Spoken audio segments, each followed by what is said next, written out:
改めまして、皆様こんにちは、ジェイズガーデンと申します。よろしくお願いします。そして今回ですね、めでたく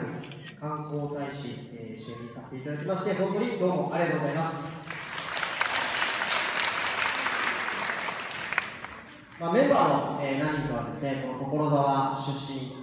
ではあるんですけれども、全員ではなくて、自分たちが生まれ育ったところから、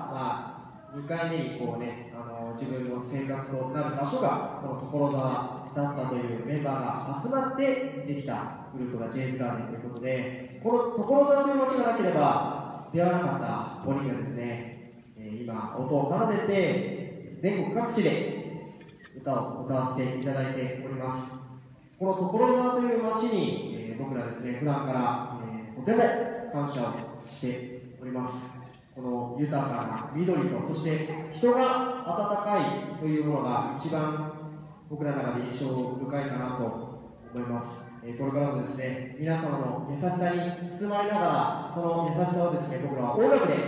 そして、全国にですね、この所沢という街を僕らが PR できるように、これからも音楽活動していきますので、応援よろしくお願いいたします。本当に今日はどうもありがとうございました。ありがとうございます。今一度大きな拍手をよろしくお願いいたします。